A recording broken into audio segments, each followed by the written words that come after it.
Hello everyone, CM here to make another video about the Guardians of the United States, and today we have the Guardians of Utah. This time it's another video about the Guardians of Utah, but this time it's going to be a little different, as this time we're going to be talking about the Great Schism. Now, what is the Great Schism? What's the Schism all about? It's going to be fun, it's going to be interesting, but first I have to warn you first, do not watch this video if you're still under the age of 18, as this video may talk about some pretty sensitive topics that may not be suitable for kids, alright?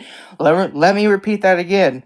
Do not watch this video if you're under the age of 18, as this video may talk about some pretty sensitive topics that may not be suitable for kids, alright? So I'm just telling you right now, you have been warned. Now, what is the Great Schism? What's this schism all about? I can't wait to show you it, guys. It's gonna be fun, it's gonna be interesting, as we're gonna be talking about the time when the Guardians of Utah had a massive civil war between each other. As I'm gonna be getting to this, as I'm gonna be transferring in. Ready? 3, 2, 1. Now here is the Great Schism. Now what is the Great Schism? Well, those who don't know, the Great Schism was something that occurred a long time ago within the Guardians of Utah. It was basically a massive civil war between the three apostles of the Guardians of Utah. Now here, let me go into further detail about what the Great Schism was about, as in right here. The Great Schism. The Great Schism was an incident that occurred in the year of January 1st, 2024, in which this incident involved a massive civil war within the TR, or aka the Temple of the Rain Man movement, in which this schism occurred when the three apostles / girlfriends of Paul J. Smith, or aka the Rain Man, had massive disagreements between them, which led to a massive civil war in the movement, with each having their own views. Now, what are their own views? Well, let's get into this. Let's get into it, as in right here. Abby K. White, or aka the cheerleader, wanted Paul J. Smith to focus more on making and attaining more wealth in order to improve his own status in life and society. Now, here is Carol P. Johnson, the second Guardian of Utah. Carol P. Johnson, or aka the Human Temple, wanted Paul J. Smith to focus more on attaining more power and influence by running for political office and going after his enemies as a way of eliminating potential threats to the movement. Now, third and lastly is the third Guardian of Utah, Patricia A.C. West, or aka the Stalker. Wanted Paul J. Smith to focus more on attaining and getting more access to communications in order to educate the public on being more tolerant and completely rejecting hate. All right. Now this civil war did cause was massive. It was between the three Guardians of Utah, or specifically between those three Guardians. Abby K. White, Carol P. Johnson, and Patricia A.C. West. It first started out as disagreements, but eventually escalated to a massive civil war, to the point where this war almost destroyed the entire movement of the Temple of the Rain Man movement, which actually could destroy the empire of the Rain Man. Alright, as this is basically a schism. Now, those who don't know, what is a schism? Well, schism basically means a potential division within an organization or a movement. Alright, as you can see, these three had a schism between each other, with each one of them wanting Paul J. Smith to focus on a particular area, with Abby K. White wanting to focus more on wealth, Carol P. Johnson wanted to focus more on power, and Patricia A.C. West wanted to focus more on recruiting and attaining more members. Now, let me guys know what side you're on. Now, next I'm going to transferring in 3, 2, 1. Now, as you guys can see right here, Abby K. White, this is one of the first Guardians of Utah. She's also one of the apostles and / girlfriends of Paul J. Smith, and this is also this character's ideology right here, the Gold Digger philosophy. The Gold Digger philosophy is a philosophy that believes and preaches that the most important thing in life is to only surround yourself with who have the needs to take care of you. Now, here are 3 great examples of this philosophy. This may include forming a romantic relationship with those who have enough money to shower you with shiny golden goods. This may also include forming a friendship with someone, all for the preferences of their fame, wealth, and most importantly, their status in life. And then third and finally, this may also finally include always wanting and attaining as much money and wealth, and always wanting to live a life of luxury and pleasure. Alright, so that is the philosophy of this character. Now, next I'm going to be transferring again, as I'm going to be transferring about Carol P. Johnson, and 3, 2, 1. One, as you can see right here, Carol P. Johnson.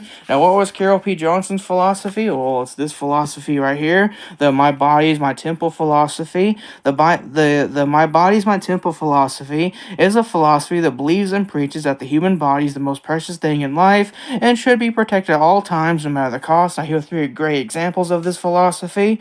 This may include training and working out one's body in order to improve or to make sure your body is in shape. This may also include training and working out one's body in order to get one's body to be able to adapt to anything that comes your way. And then third and finally, this may also finally include training and working out one's body in order to attain life-sustaining vitality that will keep one's body alive and well. As this philosophy focused more on adaptation. Now next I'm going to transfer again. I'm going to be talking about Patricia A.C. West. And 3, 2, 1. As you can see right here, this is Patricia A.C. West, and her philosophy is the love at first sight philosophy. Now, what is the love at first sight philosophy? The love at first sight philosophy is a philosophy that believes and preaches that love is the most powerful force in the entire universe. Anyone or anything that you see, you must fill them with so much love in order to help make the world a better and tolerant place. Now, here are three great examples of the love at first sight philosophy. This may include always showing love to everyone that you see in order to make the world a better and tolerant place. This may also include showing love and tolerance towards others who have different preferences or different love interests. And then third and finally, this may also finally include showing love always, but completely rejecting any negative emotions like hate or anger, as those emotions will make the world a terrible and intolerant place. That's what her philosophy is. Now next I'm going to transfer again. 3, 2, 1. Now what is the Umbrella Manifesto? Well, the Umbrella Manifesto was a manifesto that was actually created by Paul J. Smith. You see, this massive civil war sorry about this, guys. Hold on. Let me try to find it. Where in the world is it? You see, this massive civil war, the Great Schism, almost caused the Temple of the Rain Man movement to almost be destroyed, as it almost destroyed itself because of this event. Well, this event occurred, this civil war managed to go on for all of January of 2024, but eventually it did stop after the one known as Paul J. Smith created the Umbrella Manifesto. Now, what is the Umbrella Manifesto? Well, I'm going to explain, as in right here.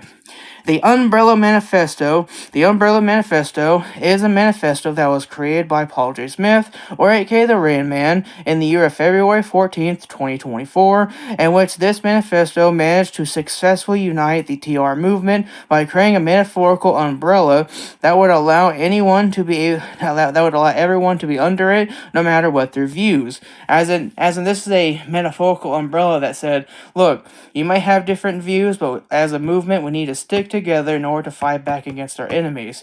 Matter of fact, that's one of the reasons why, as in right here, why Paul J. Smith is symbolized by an umbrella. It's a symbol that means no matter what your views are, everyone's allowed to be under it in order to shield ourselves from the outside world or from outside threats. Now, here are three great examples of the Umbrella Manifesto, as in right here. This may include putting aside any resentment that you may have towards other fellow members, in order for both members to work together to improve your movement's status in society. Second example, this may also include putting aside any personal goals that you may have in order to help your movement fight back against its enemies. And then the third and final example, this may also finally include putting aside any disagreements that you may have towards another member in your movement in order to help educate the public about your movement's goals and its ideas. So let me guys ask you a question. If you guys are part of a movement, no matter it being conservative, liberal, libertarian, or whatever it is, what do you think the movement should focus on more? Alright, what do you think the movement should focus on as a movement? Like, For example, do you think the movement should focus more? You think the leaders of the movement should focus more on trying to attain as much money and wealth as a way of trying to in order to try to up their status in society? Do you think movements of leaders should also focus on attaining more power in order to try to eliminate potential threats to the movement? Or do you think a movement, no matter if you're liberal or conservative, do you think a movement should focus more on trying to obtain and trying to recruit as much followers as possible? So let me guys know in the comment section below what you guys personally think. Let me guys know what you guys think about the Great Schism. What is your opinion on the Great Schism? Do you think the Great Schism is something that could actually happen in real life? You think schisms and movements, you think that's something that's actually kind of dangerous? You think schisms can destroy movements? You think schisms can probably cause movements to not want to work together? Let me guys know in the comment section below what you guys personally think and how you guys think what a schism and how you guys view schisms. Do you view them as a good thing or do you view them as a bad thing? Is what I should say. Sorry if I'm not explaining that right. I will admit I tend to explain things a little bit too fast. So let me guys know in the comment section what you guys personally think. Now next I'm going to be transferring again Ready for this? 3, 2, 1. Alright guys, so thank you guys so much for watching. Don't forget to like and share, comment, subscribe to the video. Don't forget to follow my Twitter account at oddcinema899. And also, so what did you guys think about this video? Do you guys like this video? Do you guys like this video? Do you like how there's like a massive civil war going on within the TR movement? Let me guys know in the comment section below what side of the three apostles would you be on? Did you guys like the Umbrella Manifesto? Do you guys like my art I drew of it? Let me guys know in the comment section below what you personally think about this. And also, so yeah, what do you guys think about this? Do you guys like this idea of movements, kind of like of my characters fighting back against one another? And you guys are in fact allowed to make stories about this as well. So thank you guys so much for watching and everything. You guys are allowed to do whatever you want with my stuff. You guys are allowed to make stories about my characters and everything. So thank you guys so much for watching. Have a wonderful and very blessed day. And as I've been saying, may God bless.